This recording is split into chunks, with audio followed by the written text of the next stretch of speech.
Okay. Rachel Laws, Liverpool women's goalkeeper / huge Newcastle fan. First things first, describe your emotions when that final whistle went in the second leg of the semi-final against Southampton. I'd say a relief, but I think it was a little bit more than that, especially from the first leg. I took a lot of confidence from it. And I think once it finished, it was more excitement and that we're actually getting to a final and we're actually going to go to Wembley again. And I remember texting my brother, and he was obviously watching it back at home. And I said to him, like, I feel really emotional just because it's obviously been that long since Newcastle got to a final, or any game kind of this magnitude. So it was a bit of relief, a bit of excitement, but yeah, I was quite emotional actually, Sam, when the final whistle went. You weren't the only one. I was there. I was there. But will you be at the final? That's the big question now. I will not, unfortunately. I didn't actually think we would get time off football. We were meant to have a friendly in on the Sunday.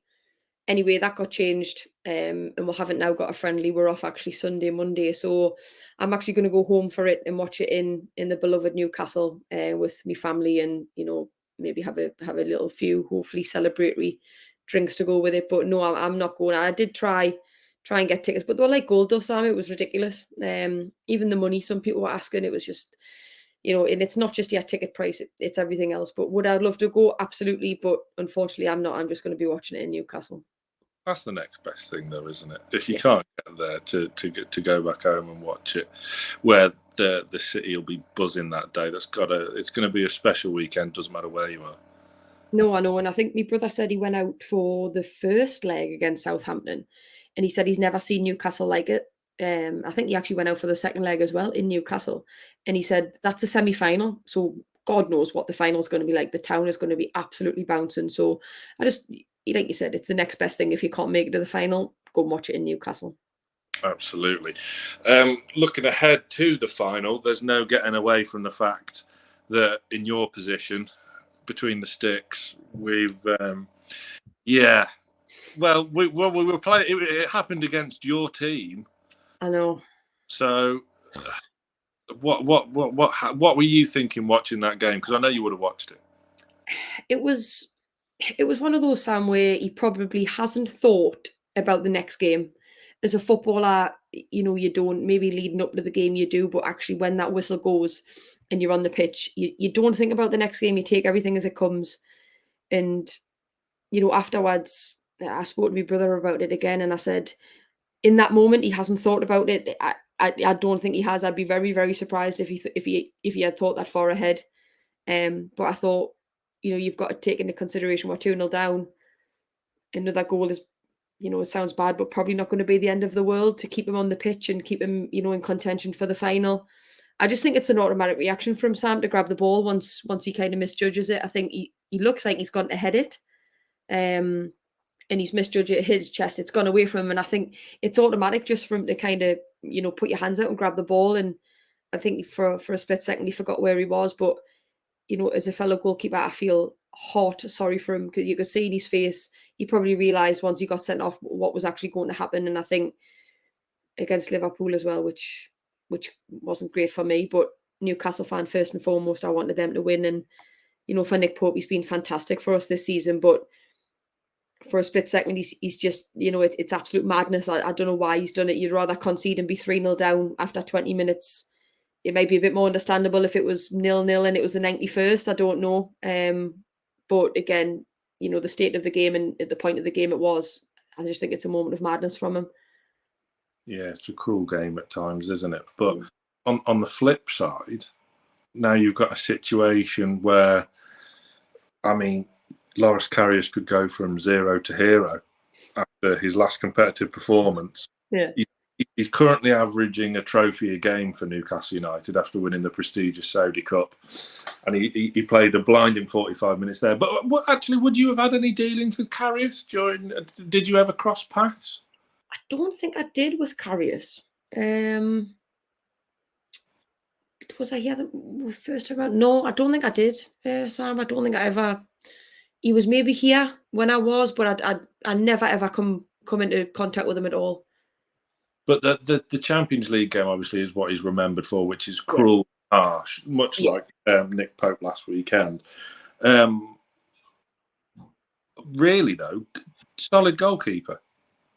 Yeah, good pedigree, and I think, like you said, he could make himself a hero, couldn't he? After one game, and I hope he does. And I was talking to my goalkeeper coach today, Joe Potts, about it, and whether it's Pope in goal, Dubravka, Karius, the team in front of him is doing very, very well. There's, when Pope has had things to do, he's done them, exceptionally well, but he hasn't had too much to do, if that makes sense. And the saves he's made have been big saves, but he hasn't had to make save after save after save. And I think no matter what goalkeeper is behind him, albeit Karius on Sunday, I think he'll do okay. You don't just, especially training at that level, you don't lose it.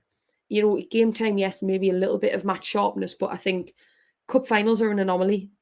And on the day, whoever wants it more probably tends to win it. But he's had enough experience in the past. He's not as if he's just come in as a young goalkeeper and he hasn't experienced anything like this. Like you said, he's played in the Champions League final, and yes, that's what he's known for them couple of howlers he made. But for me, it doesn't matter.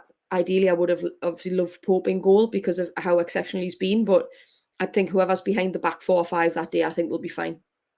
Yeah, I don't know.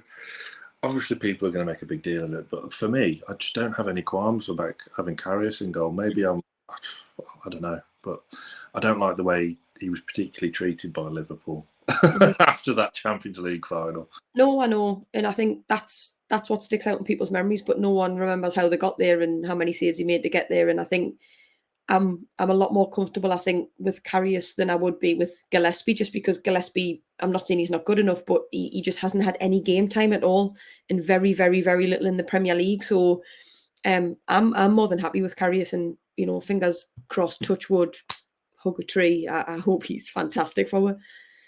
Yeah, fingers crossed. The game in general, then, where are the key battle areas on the pitch, in your opinion? I think you've got to try and keep Rashford a little bit quiet, haven't you? He's in some form at the moment, and I think I watched the Leicester game when Man United played Leicester the other night, and Leicester started really well, and all I had to do was score, and then Rashford's gone up to the other end and scored, and you think, oh, he's quiet, and he's playing some of his best football he's ever played at the moment, and I think battles might be won and lost out wide. Hopefully, he plays on Trippier's side, and Trippier's got him in his back pocket, or on the other side. I found this on the web. Me watchers telling us I didn't know, but find on the web.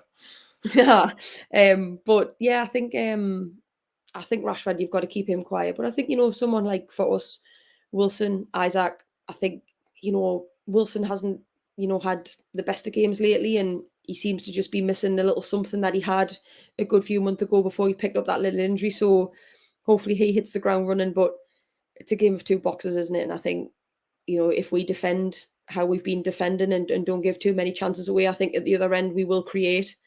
And we've got goals from all over. Almiron, Saint-Max had probably his best game in a long, long time at the weekend, and I think he's hitting form at the right time going into that game. And if he's on form, he's unstoppable, isn't he? He's one of them players where he's unplayable, he's undefendable. So hopefully Saint-Max is on it. Hopefully Wilson finds that little bit of form he's been missing, that final little touch, and we'll keep Rashford and Cole quiet. But here's hoping. Another kind of battle area that, other than the ones we've mentioned, and involves a player that's returning after his 3-game suspension. We've got Bruno back. Man United will have Casemiro back as well. Mm-hmm. That could be pretty tasty in the middle of the park. Yeah, and I think you can tell these last couple of weeks when we haven't had Bruno, we just haven't created anything. The creativity's gone, and I think you understand how good he is when you watch him, but actually when he wasn't there, you realise how bloody good he is and how much we do miss him and how much everything actually goes through him. And I think, on the flip side, Casemiro, Man United are a different team with him in it. It puts so away with Bruno, so it'll be very interesting in the middle, and it's another one to keep an eye on, in that middle of the park. But Bruno dictates our stuff, and Casemiro dictates Man United stuff. So hopefully Bruno comes back after his break a little bit better and a little bit refreshed than Casemiro does. But it'll be definitely one to keep an eye on, but hopefully Bruno comes out on top. And just finally, Rach, how's the game going to pan out? And give us a prediction. Do you want head or heart? I don't know. Like I said before, cup finals are funny, aren't they? They're an anomaly, and I think on the day anything can happen. Who's that? I can't remember who I was talking to, and I said Sunderland women. We went to Derby. We played at Derby's ground, the county ground, and they said we're up against Arsenal. And we said we should have got battered, Sam. Absolutely battered. We weren't even part-time. Arsenal were kind of, going into full-time football, and we only got beat 2-1.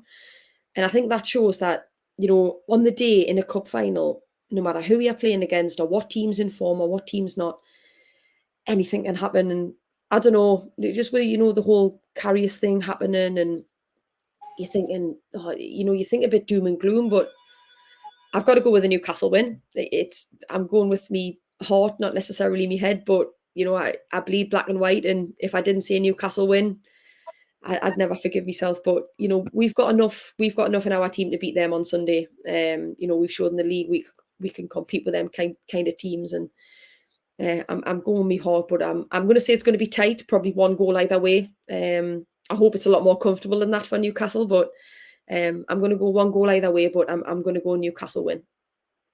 That's what we love to hear.